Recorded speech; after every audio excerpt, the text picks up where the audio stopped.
I'm going to do another video in Yaakov, and actually just tonight I was doing this, the topic came up in this, which is my bookmarker for Yaakov, Tefillah Torah, the prayer of thanks.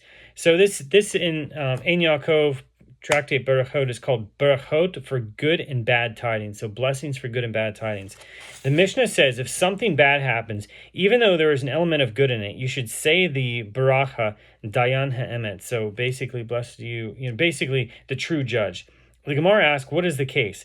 The Gemara answers, for example, if a flood inundated his land, so this year's crop is ruined. Even though there is an element of good in it for him, because his land will become more fertilized next year, so it will produce a better crop. Nevertheless, now it is still bad for him. Therefore, he should say the Baracha according to the present circumstance, Dayan Ha'emet, the true judge. The Mishnah said, if something good happens, even though there is an element of bad in it, you should say the Baracha of Hatov V'Hamitiv, so basically, who is good and who does good. What's the case? For example, if somebody finds a valuable object, even though this may eventually be bad for him, because if the king finds out about it, he will imprison him and take it away from him. And nevertheless, for the time being, it is a good thing. And for that, he has to say the Baracha of Hatov V'Hamitiv.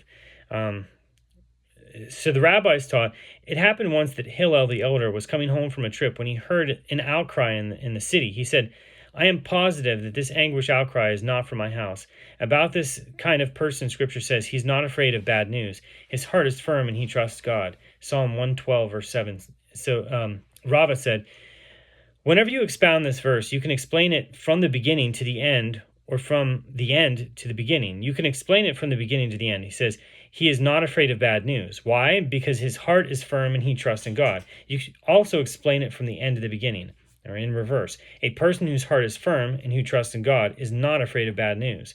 A certain disciple once followed Rabbi Yishmael ben Rabbi Yoshi in the marketplace of Jerusalem. So Rabbi Yishmael noticed that this disciple was afraid. So he said to him, you must be a sinner, for it says, sinners in Zion are frightened. Isaiah 33:14. He replied, but it says, happy is the man that is always afraid. Proverbs 28:14. So Rabbi Yishmael answered him, that verse refers to the words of Torah, and it tells you always to be afraid that you might forget your learning, and therefore you should review your studies constantly. In other matters, have faith in God and don't be afraid. So Rabbi Yehuda ben Natan was walking behind Rabbi Hamenuna. Rabbi Yehuda ben Natan sighed, and Rabbi Hamenuna said to him, do you want to bring suffering on yourself? It says, for what I feared has overtaken me, and what I dread has come upon me. Job 3:25.